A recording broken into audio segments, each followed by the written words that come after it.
Oh, parasolo. Modogo, Jean-François Confré. Ouais, je me présente au nom du secrétaire général de Léopard de la SAF, le sapeur marié.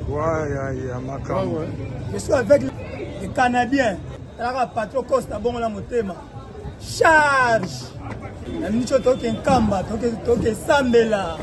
Nzambe ya papa Simo, Kimbangu Kiangani. Azo sala, papa Uti. Canada, kendo sala musala. A reconnaître Nzambe ya papa Kimbangu Kiangani. Aye awa na kini.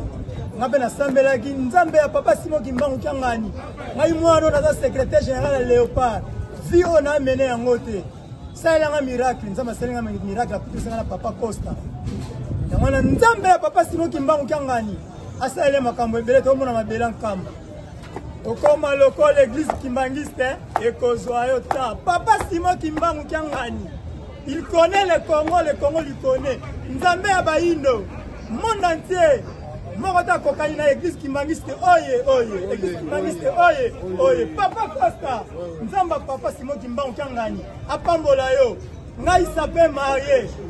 On fout de la billet aller-retour. Papa Costa est en charge. Témoin, chauffeur Hervé.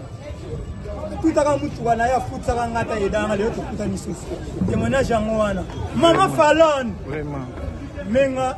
Kimbangu TV. Ok. Toujours Nicolo. Ok. Kimbangiste oye. Oye. Kimbangiste oye. Oye. Papa Simo Kimbangu Kiangani oye. Oye. Le 6 avril. Vraiment. Et ça date historique. Ok. Chômeur payé. Ordonnance signée par le président de la République Fatih Béton. Bila maison Kenkamba. Voilà. Grâce à papa dans Costa. Aïe, Makamba. Check. Papa Zala Banana Ebele. Oyo bazo reconnaître. Très bien. Donc, Isa Azarte, Toyambi, Modogo Kimbangu. Sapeur marié Léopard de la SAP. Voilà. Donc, Azo Rekout à Ranzambila. Bino Bolali Pongi, mais Bakambuezo Salam. Yeah. Nzambe ya papa Simo Kimbangu Kiangani. Nzambe ya solo. Na nyoka mingi na asufi na ndaku na bana.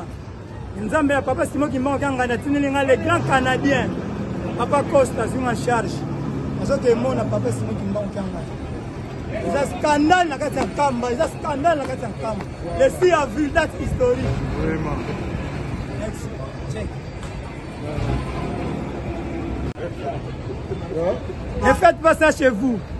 Tu risques de mourir pauvre.